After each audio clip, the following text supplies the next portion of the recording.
Hello YouTube, welcome back to the channel. If you're new or you've been before and had a quick mooch about but haven't subscribed, please do so. It helps the channel, it doesn't cost you anything at all, and it's pretty much essential for channel growth. So please, if you can, subscribe. You can also click the little bell button and that'll let you know when new videos come out. So today's video is possibly the beginning of a cautionary tale, shall we say. I think it's fairly common knowledge that it isn't wise to buy incomplete bikes. It's always best if everything's there, take it apart, rebuild it, which is what I've done with the BSA, bits with the Harley. Have a look at the channel, there are loads and loads of other videos of me tearing into stupid old bits of metal. It is ill-advised to buy piles of bits. In fact, borderline foolish in many people's opinions. Now, do I consider myself foolish? Probably. And I think we'd better have a look and see why. And this time it's not on the bench. It's scattered all over the floor.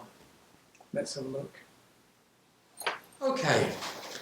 This pile of sundry scrap that you see scattered about before you is actually a BSA Bantam D14 Sport.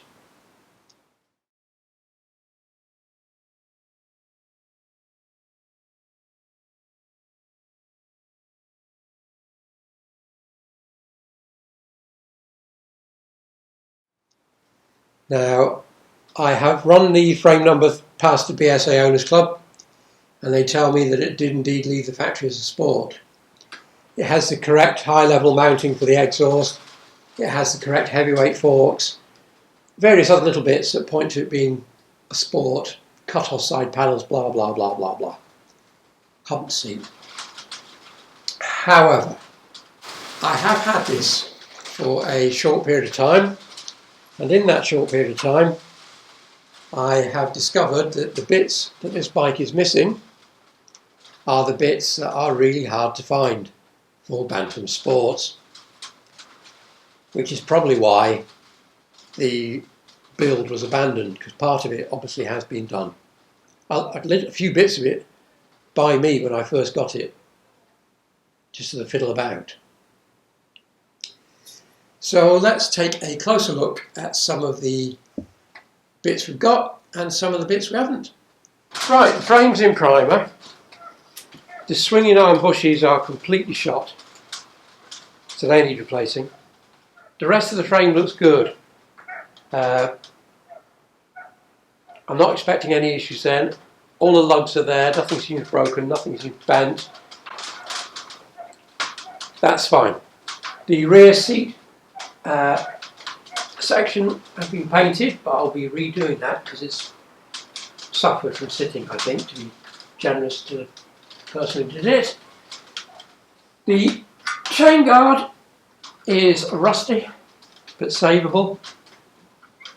It has, however, been cut down, although that doesn't bother me in the slightest. I can only assume it's cut down because the bottom edge has gone frilly. But again, I don't care about that. The centre stand has been rather crudely welded together, but appears to be solid. Let's move you again.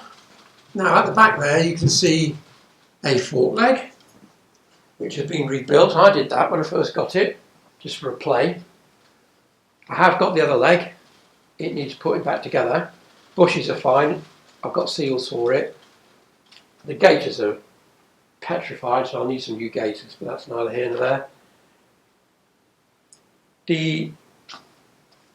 To the right of that, I'll have to move you again slightly, I think. Yeah, apologies for moving around all the time. So, to the right of that, we have the two side panels, which again appear to be alright. The headlamp ears, which are okay. And then we also have the original chrome headlight, and a variety of bits, all of which I haven't worked through yet. but I most certainly will. So, at a quick glance, I've also forgotten the front mudguard had completely rusted through. I haven't checked the rear mudguard, it's not here at the minute, it's stuck in the back of the shed. Along with the petrol tank.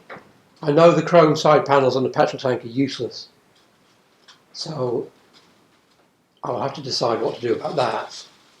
And then there are various boxes of nuts, bolts, some rusty, some not. A completely useless wiring loom. Stuff like that. So the final part is our engine. So bear with me again 1 second. Right, so there's the engine. Now I rebuilt the bottom end again when I got it a few months ago, just because I was faffing about. In fact, more than a few months ago. Time flies without you realising, because I hadn't started a YouTube channel, so it must be a year ago. Yeah, it must be a year ago, or slightly more. Okay, so time marches on. So I rebuilt the bottom end, cleaned it up, polished it up, put a conrod kit in it. The rest of it is fine. The top end I haven't done yet, which might be the next video on this project. The only problem, and it's common on Bantams, because I have got another Bantam which I'll show you one day. A very rare Bantam, but I'll show you that one another time. Is that the chain comes loose, breaks, smashes the cases. Now this case is okay, you can just put a piece of metal over that and well, you can glue it on using chemical compounds. It's not really important, it just stops the mess getting in here. However, this is slightly harder, this one, because it's curved. So I will have to investigate, because that fits over there like that. I'll have to investigate a method of building that back up, because the piece that came from there isn't here, didn't come with the bike. So I'm not sure what to do. I'll have to think about that. Not urgent, because I could put the engine in the frame and build up lots of other stuff. And then in the box, we have the original carburetor with a selection of bits and pieces. Whether they're the right bits and pieces, I don't know, but I shall have a look. So, that's the project. So let's get you back up off the floor and we'll have a quick chat about what we're going to do. So there it is, you've seen it. Am I mad? I think so.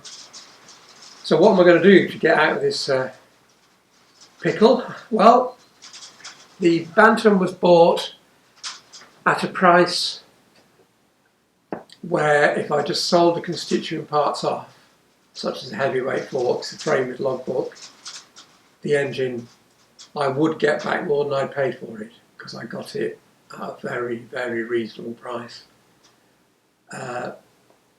Because the person who had it couldn't face it. And I may end up in the same boat, you don't know. Anyway, so just to recap, I have wheels, but they're not the Bantam sport wheels, which are pretend full width wheels. They're exactly the same brakes as all other Bantams, just with a fake cover to make them look full width. So they're missing. I have got a pair of Bantam wheels, but not the right ones. Full width hubs are very hard to find and consequently very expensive. There's one on eBay at the minute, which is in a pretty bad state, and the total cost including postage is about 90 quid, I think, if I remember rightly. So double that, 180 plus rebuild the wheels, and you're getting into serious money. So that's one problem. Both mudguards, I think, are going to be useless.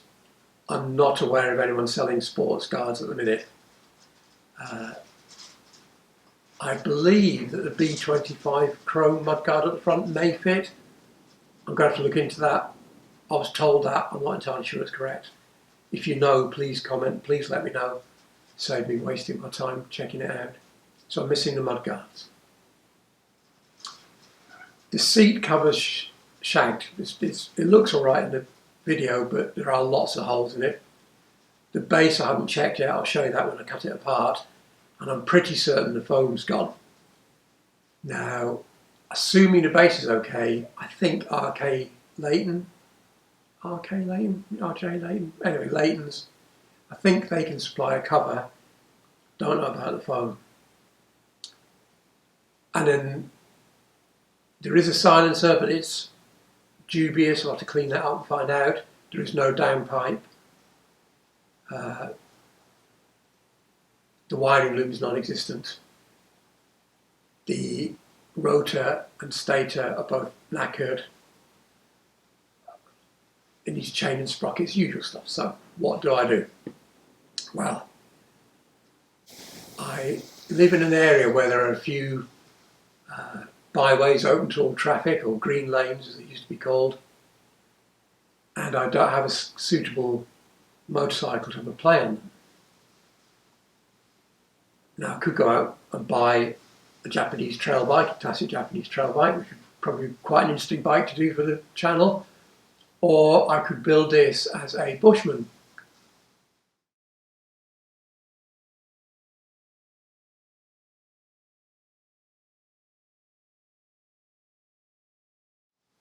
Copy, tribute, whatever you want to call it, a very gentle off-roader. And in doing that, the things I would need, seat, mud guards, I can use the wheels I've got. Nothing would stop the bike being put back to being a sport should I manage to find the correct bits to make it a sport. So I'm open to persuasion if people can convince me of one way or another as what to do, because initially the plan is I'm going to paint the frame, swinging arm, seat support, I'm going to bolt in the engine as it stands now. A parts book is on its way, and then we're going to try and find out what's missing. As we attach bits to it, it'll soon become obvious what parts I need to buy them, by which time, by the end, I will need wheels, mudguards, etc., and I may know then which way this is going to go. Either way, it's not going to be cheap. A sport will obviously be, in theory, worth more money when it's finished, but Bantam prices, other than real Bushmans, are not really that high. So I think I'm veering towards building this sort of quasi-trail Bantam that I want. And then at a later date, if I get the bits, I can rebuild it as a sport. So there you are. It's going to be infrequent, obviously, because I haven't got the bits. It's going to take time. So we will drop in and out of our little Bantam build. I'll try and keep it going as much as I possibly can, but we'll drop in and out of it. I have got another engine project waiting after the Vespa small frame, and then I am always looking for larger, more interesting projects. So if you hear of anything and it's in the northwest of England, let me know. Anyway, thanks for watching. Please subscribe. Please tell anyone who you think might be interested in the sort of rubbish I end up doing. Please tell them about the channel, and I'll see you again soon, hopefully. Thanks again.